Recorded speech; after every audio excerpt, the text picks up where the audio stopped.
যাদের অন্তর দিল পরিষ্কার হবে, আমলের দিক দিয়ে যে বড় হবে, সেই বাপ যে আপনার কামিয়াবি হবে। আমরা জানি হযরতে বেলাল বলে একজন রাসূলুল্লাহর সাহাবা ছিল। কি নাম বললাম? হযরতে বেলাল। আমরা জানি আরেকটা লাকাব তার সাথে দেওয়া আছে, বেলাল হাবশী। বলে না, কালো মানুষ দেখলি বলে বেলাল হাবশী। এ হাবশী দেশের মানুষ। এ বেলাল এত কালো কুৎসিরি, এত দেখতে কালো। তাফসীরে লিখেছে তার এই ঠোঁটটা অনেক মোটা, লম্বাও, তার পায়ের গুল্লেটা বাপজি এমনই ফাটা ছিল। তাফসীরকার লিখেছেন এক একটা ছোলার দানা, যাকে আমরা বুট বলি, ওই ফুটোতে আপনার দিলে, পায়ের ফাটাতে দিলে বাপজি ঢুকে যেত, এত ফাটাও। হযরতে বেলাল হাসলে তার 32টা দাঁতের কালো মাছিড়ে বেড়ে যেত। রাসূলুল্লাহকে চিনে না হযরতে বেলাল। উবাই বিন খালফ ইবনে সুলুল, গোটা আরবের মধ্যে সবচেয়ে বড় মুনাফিক নবী নাম দিয়েছিলেন উবাই বিন খালফ ইবনে সুলুল, সবচেয়ে বড় মুনাফিক। তার বাড়িতে বাপজি গোলামতি করতে হযরতে বেলাল। কিন্তু বেলালের কয়েকটা গুণ ছিল। সে তার মনিবকে ভালোবাসত। বলুন আলহামদুলিল্লাহ। মনিব মানে যার বাড়িতে কাজ করত সে মালিককে মনিব বলা হতো। আর আমরা মনিব বলি কাকে? আল্লাহকে। ওর বাড়ির মালিককে খুব মানত, কার বাড়ির মালিকের কথা খুব মন দিয়ে কাজ করত, ফাঁকি দিত না। হযরতে বেলাল, এই কথাটা রাসূলুল্লাহর দরবারে আলোচনা হতো। নবী তার নাম শুনেছিলেন, কিন্তু নবী বেলালকে দেখেছিলেন না। প্রথম বেলাল ও নবীজিকে দেখেন নাই। হযরতে বেলাল কয়েকটা উট আর দুম্বা নিয়ে বাপজি মরুভূমির ময়দানে চড়াছিল। খাজুর গাছের ডাল, খাজুরের জায়গা জায়গা ঘাস, প্রচন্ড গরম। আজ যা গরম পড়লো বাপজি, আজকে প্রায় মানুষ বুঝতে পেরেছে দিনের বেলায়, এর চেয়ে বাপজি কয়েক গুণ বেশি গরম মক্কা রবি, প্রচন্ড গরম।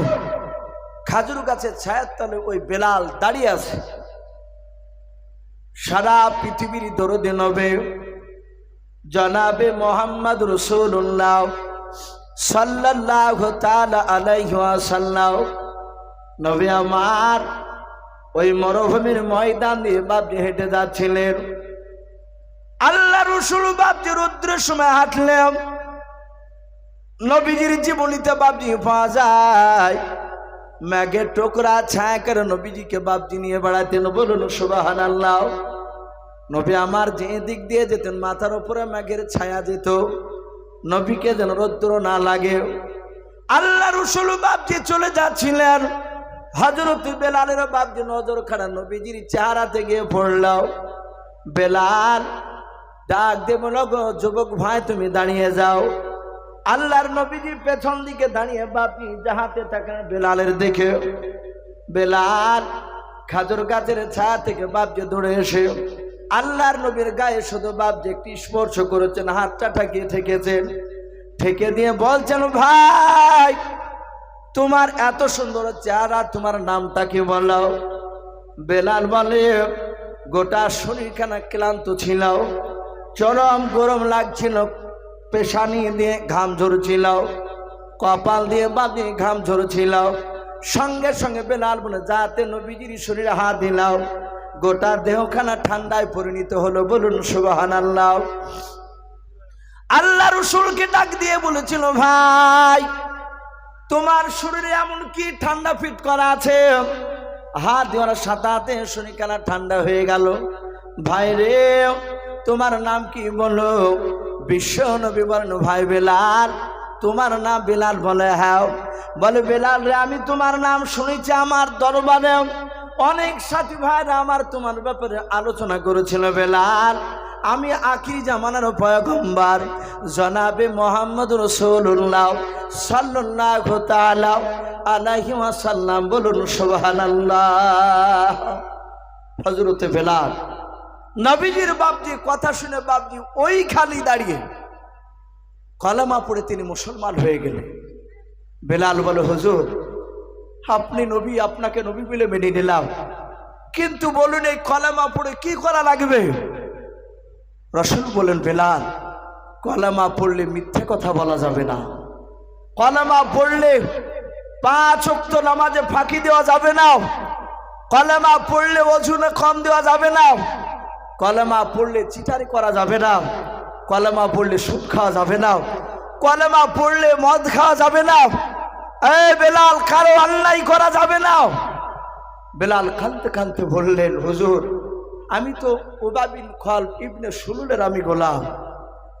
যদি জানতে পারে যে আমি কলেমা পড়েছি, আপনার তো দুশমন, সে তো আমাকে বেঁচে রাখবে না। ওগো মুহাম্মদ সাল্লাল্লাহু আলাইহি ওয়াসাল্লাম, ওগো আল্লাহর নবী, আমি দিনের বেলায় আমি কাজ করি উবা বিন খালফে, আমার মালিকে। আমি দিনের বেলা নামাজ পড়তে গেলে দেখে ফেলবে। আমি দিনের বেলা না পড়ে রাত্রির বেলা যদি পড়ি, আল্লাহ রাসূল বলেন, বেলাল তোমাকে নিশ্চয় আল্লাহ রক্ষা দিয়ে দিবে। তোমাকে ছাড় দেওয়া হলো, দিনের বেলায় তুমি না পারলে রাত্রির বেলায় তুমি পড়বে, চুপি চুপি পড়বে, যেন জানতে না পারে। বেলাল বলে, অসুবিধা নেই, সারাদিন কাজ করে রাত্রিবেলা আমাকে আর কাজের কথা বলে না। হযরত বেলাল তার মালিককে বলেছিল, সবচেয়ে আমাকে ছোট্ট একটা ঘর দাও। সবচেয়ে কমা ঘরটা বেলালকে দিয়েছিল। বেলাল এইভাবে দিনের পর দিন যায়, রাত আসে, আবার রাত গিয়ে দিন আসে। এভাবে বেলাল রাত্রিবেলা ইবাদত করে, 1 2 3 4 করে। কিতাবে লিখেছে বাবা, বেলালের 17 দিন পার হয়েছে কলেমা পড়া। ওর মালিক জানতে পারেনি। 18 দিনকার দিন রাত্রিবেলায়, গভীর রাত্রিবেলা বেলা রাত্রিবেলা সেজদায় পড়ে কাঁদে, ওগো আল্লাহ আমি দিনের বেলায় তোমাকে ডাকতে পারি নাই, রাত্রিবেলায় যারা বাপ যে ইবাদত করে, জানি না এখানে তাহাজ্জুদ গুজারনেওয়ালা মানুষ আছে কিনা। এখন তো বাবা রাতে নয়, মাস 4টা 5টা গ্রাম মিলে এক একটা লোক তাহাজ্জুদ পাওয়া যায় না। হয়তো 10টা গ্রাম মিলে 2টা 1টা পাওয়া যেতে পারে। যারা রাত্রিবেলায় বাবা ইবাদত করে তারা জানে রাত্রি ইবাদতের কত মজা, কত স্বাদ।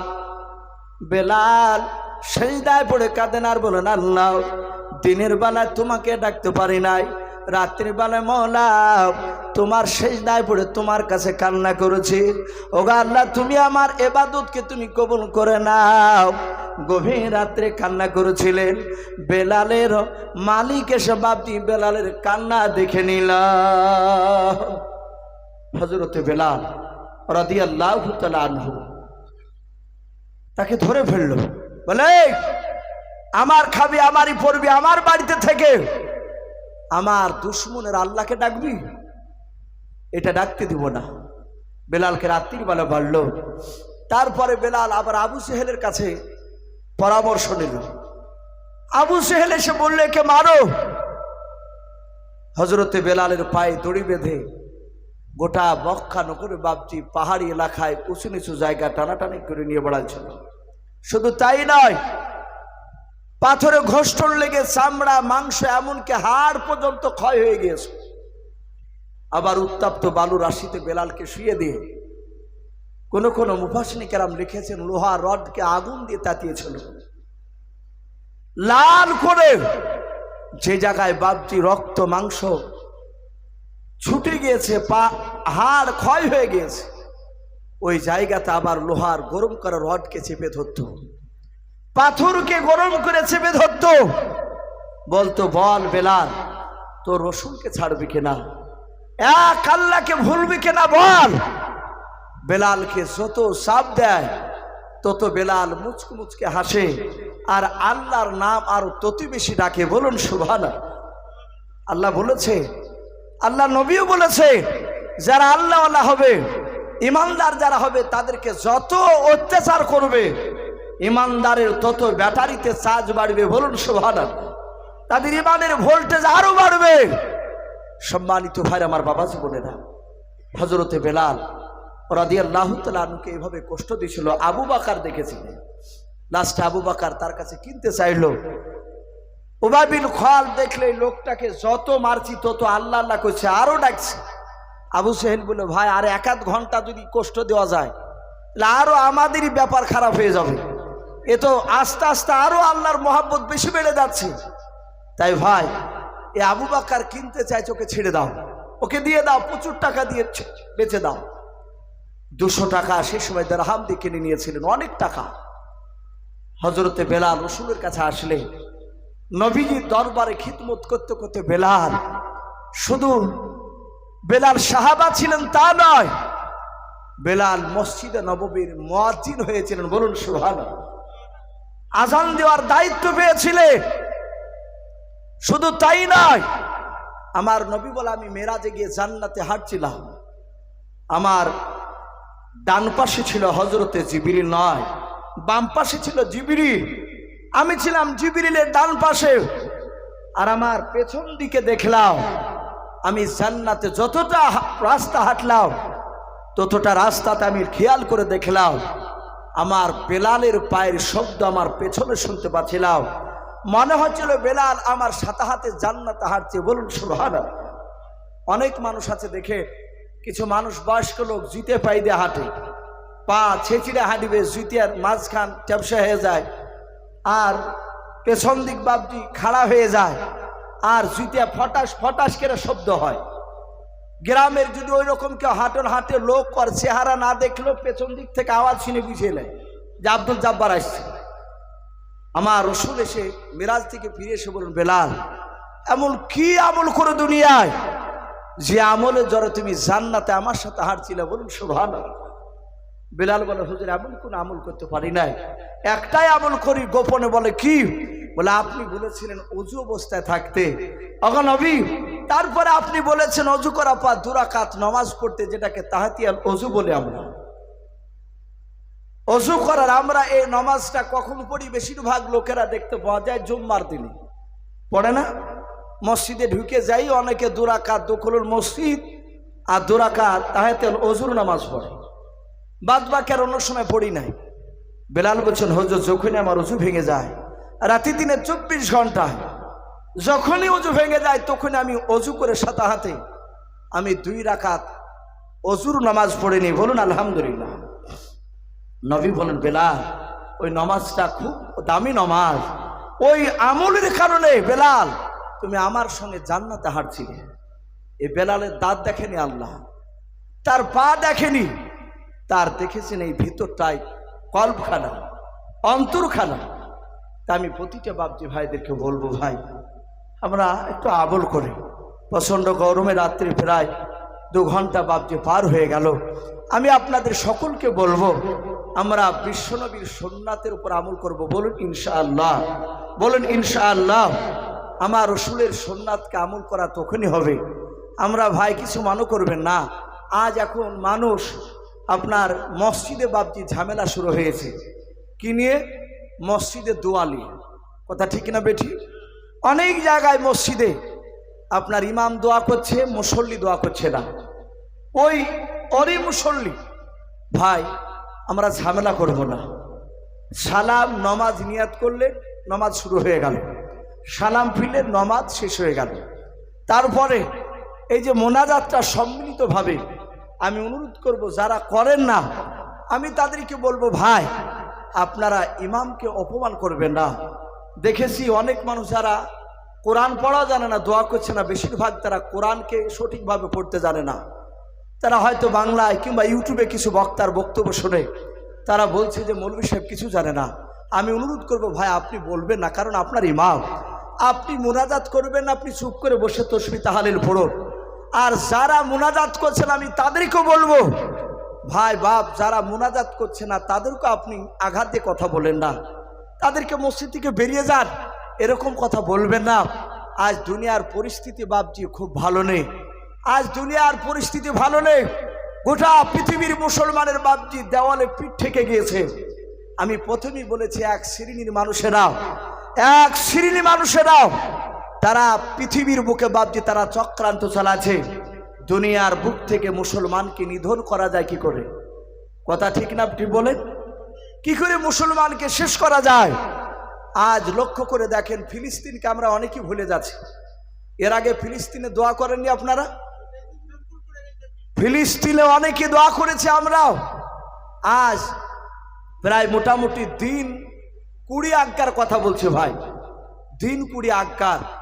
ফিলিস্তিনে বাপজি একটা বাচ্চা ছেলে নাই, অহরহ বাচ্চাকে নিয়ে যাচ্ছে। নিয়ে যাওয়ার পর তাজা জবাই করে দিচ্ছে, কাউকে আগুন দিয়ে পোড়াচ্ছে, কাউকে বাপজি আপনার হাত কেটে ছেড়ে দিচ্ছে, লাফাতে লাফাতে মারা যাচ্ছে, এইভাবে কষ্ট দিয়ে মারছে। তো ইসরায়েলরা যে মারছে বাপজি, ওই ইসরায়েলের বাপজি ধরে নিয়ে গিয়ে একটা মুসলমানের বাচ্চাকে ধরে নিয়ে গিয়েছে। তারা যে ক্যাম্প করেছে ইসরায়েলরা, যেসব জায়গাগুলোকে তারা দখল করে আছে, ওই ক্যাম্পে গিয়েছে সেই বাচ্চার বাপ মুসলমান গিয়েছে বাচ্চাটাকে আনার জন্য। সেখানে বাপজি ইসরায়েলের সৈন্যরা বসে বলছে, কি হলো ভাই? তাদের ভাষা তো ফিলিস্তিনি ভাষায় বললে, আমার সন্তানকে আপনার এই থানার লোকেরা ধরে নিয়ে এসেছে, যদি আমার সন্তানকে জবাই করে ফেলেন, যদি মেরে দেন, তাহলে আমার তো আর কিছু করার নেই, দয়া করে আমার মৃত সন্তানের লাশটা দে, আমি নিয়ে গিয়ে একটু কমসে কম দাফন কবর তো দিতে পারবো। পুলিশ থানার সেই ক্যাম্পের লোক বলল, ইসরায়েলের লোক, তোমার ছেলের বয়স কত? বলে 8 বছর। বলে 8 বছর বয়স? বলে হ্যাঁ। বলে ঘরে আছে, তুমি এখানে বসো। ক্যাম্পের বাপজি বারান্দায় বসতে বলল। লোকটা বলছে, আমি বসে আছি, ছেলেটা ঘরে জিন্দা দাঁড়িয়ে আছে। ইসরায়েলের জানোয়াররা হাতে চাকু নিয়ে গিয়ে জিন্দা অবস্থায় 8 বছরের শিশুর হাত পাকে ধরে সুন্দর করে বাপজি দড়ি দিয়ে বেঁধে যেন ছুটতে না পারে, লড়াচড়া করতে না পারে, তাকে জবাই করলো না। তাজা অবস্থায় শরীরের মাংসগুলোকে ছাড়াতে লাগলো, গোশতগুলোকে হাত থেকে বাপজি আলাদা করে নিল। তারপর কিছুক্ষণ পর চিৎকার করতে করতে বাচ্চাটা মারা গেল। ছেলেটার হাড় গালা দিল না। কম্পিউটারে বাপজি 18 কেজি নয় 16 কেজি গোশত অজুন করে বস্তায় ভরে বলে, যা তোর সন্তানের গোশত নিয়ে গে, যা কবর দিবি তো কবর দেগা। এ হচ্ছে বাপজি পরিস্থিতি। আমি অনুরোধ করব বাপজি, আজ নামাজের দিকে একটু গুরুত্ব দিই। পৃথিবীর বেঈমানদের শক্তি ছাড়া দিয়েছে, এটা আল্লাহ বলেছে।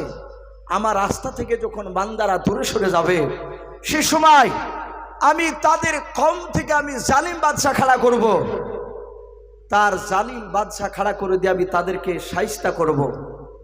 শুরু হয়ে গেছে ভাই। তাই অনুরোধ করবো বাপজি, আমরা 5 ওয়াক্ত নামাজ পড়ি, আজও যদি আল্লাহর সুন্নাতের উপর আমল করি, নবী যেভাবে চলেছে, নবী যেভাবে বাপজি খেয়েছে, নবী যেভাবে লোকেদের সাথে উঠা বসা করেছে, নবী তার স্ত্রীদের সাথে কিভাবে ব্যবহার দেখিয়েছে, তার সন্তানদের সাথে কিভাবে ব্যবহার দেখিয়েছে, তার প্রতিবেশীর সঙ্গে কিভাবে ব্যবহার দেখেছে, সব হাদিসে লেখা আছে। যদি আমরা একটু ফলো করে জীবনে যদি বাপজি একটু বাস্তবায়িত করে তুলতে পারি, আলহামদুলিল্লাহ, আজও গোটা পৃথিবীর বেঈমানরা বাপজি মুসলমানের কাছে মাথা নত করতে বাধ্য হবে। কিন্তু আমরা ইবাদত করি নাই।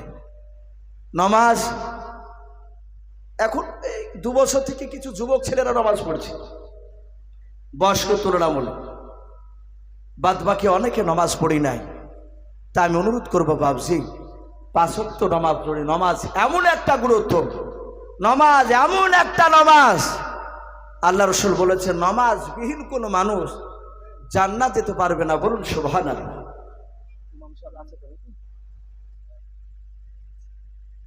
তো ভাই, তো যাই হোক, আমরা এখানে অনেকে আছি, রাত্রি ফেরায় 11টা বাপজি 15 পার হতে চললো। আমি সকলকে বলবো বাপজি, এই দোয়ার একটা উদ্দেশ্য জালসা, সেটা হচ্ছে কিছু আল্লাহ ভোলা মানুষেরা, মসজিদ ভোলা মানুষেরা, তারা যেন মসজিদকে চিনতে পারে, আল্লাহ ভোলা মানুষেরা তারা যেন আল্লাহকে চিনতে পারে, তারা যেন নামাজ, যারা পড়ে না তারা যেন নামাজ যেন পড়তে পারে।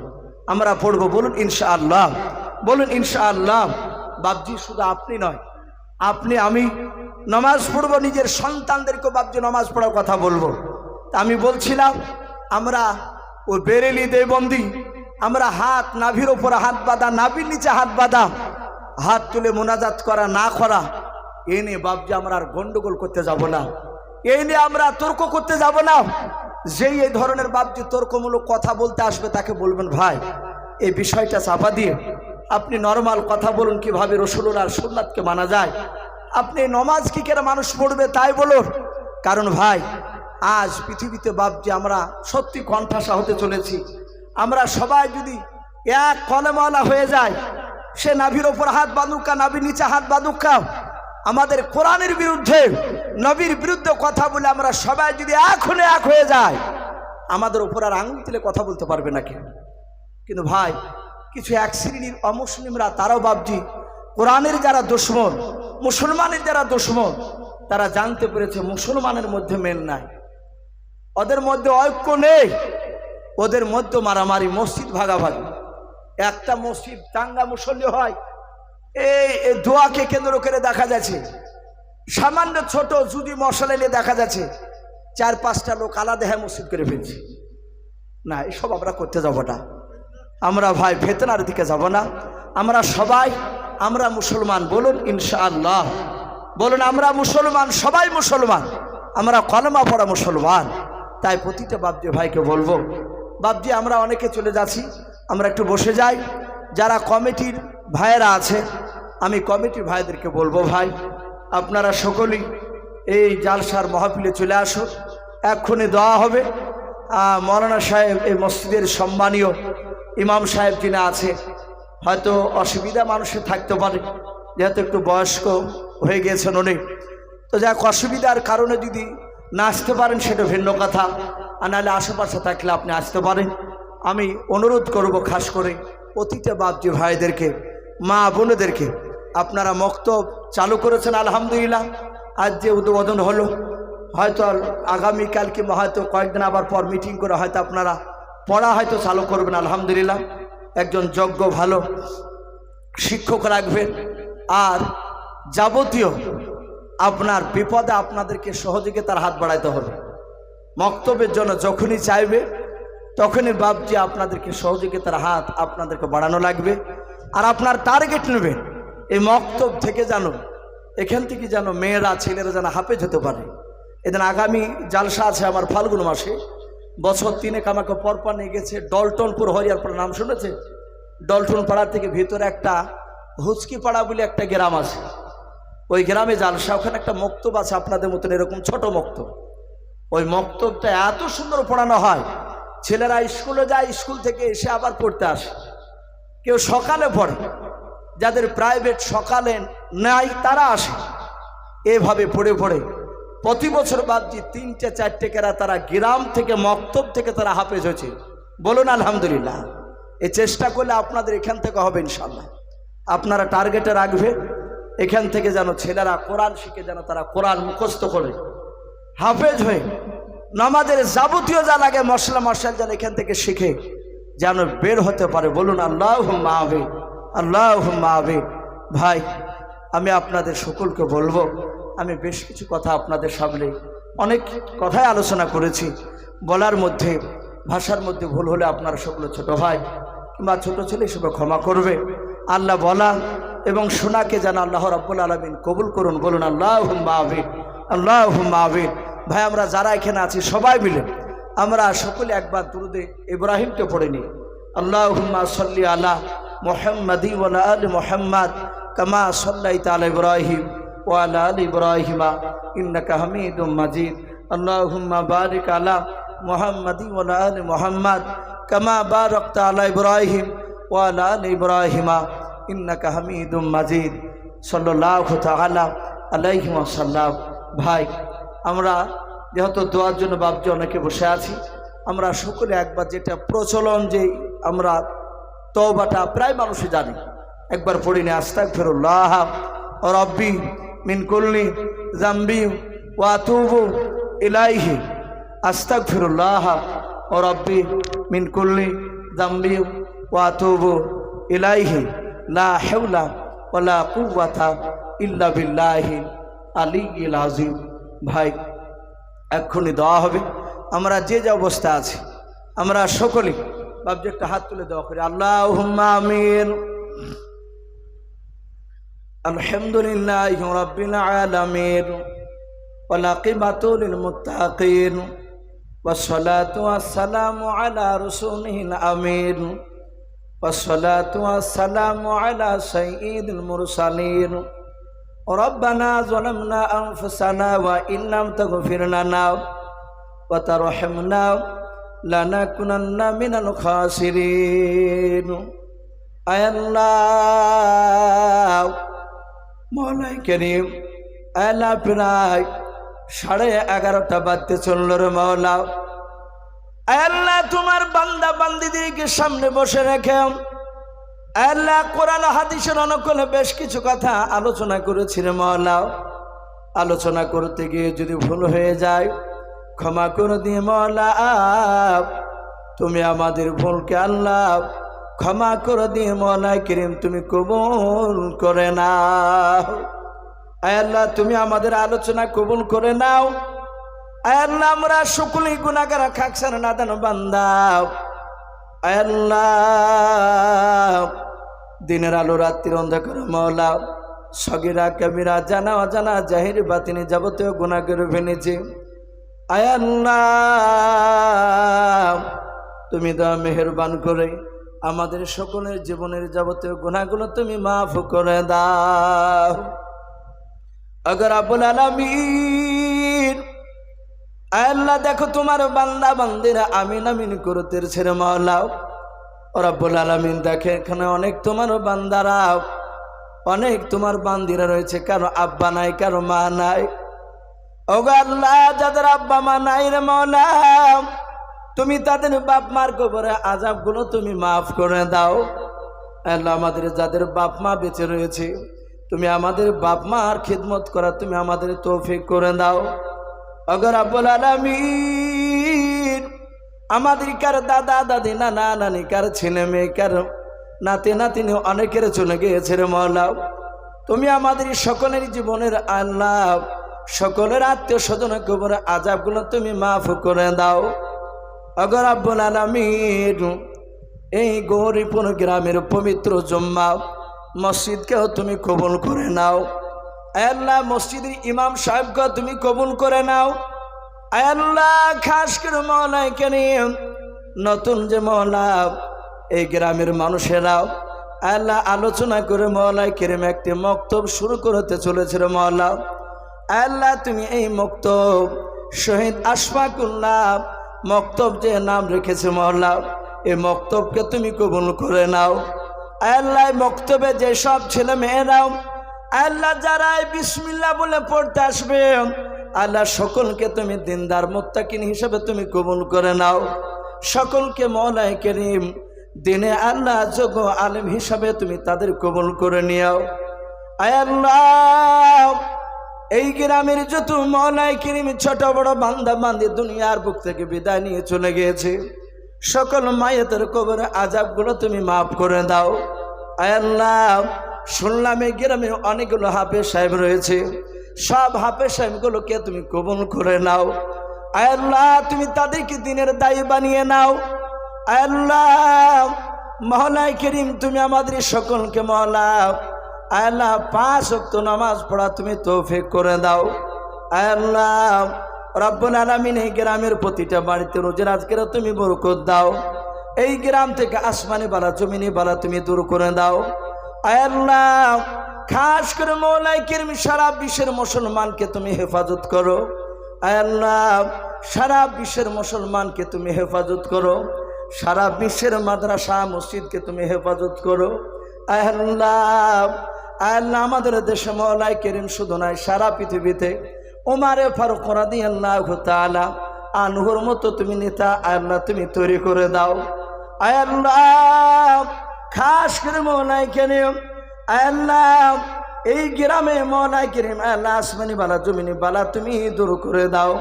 এই গ্রামকে যাবতীয় বিপদ থেকে হেফাজত করো।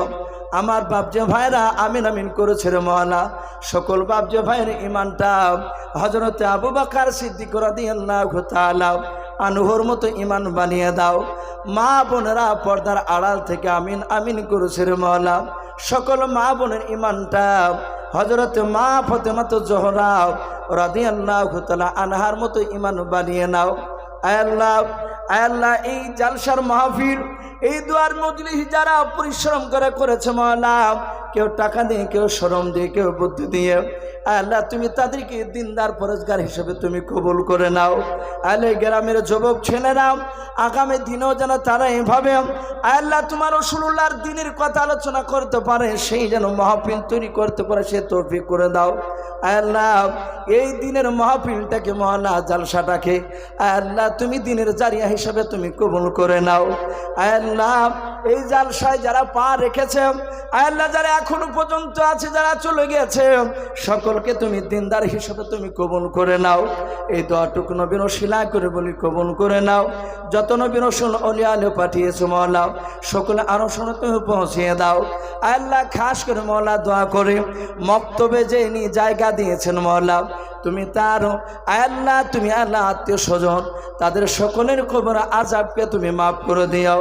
আল্লাহ দোয়াটুকু নবীর ওসিলা করে বলি কবুল করে নাও। যত নবীর রাসূল ওলিয়া আলে পাঠিয়েছো সকলে আরো শোনো তুমি পৌঁছিয়ে দাও।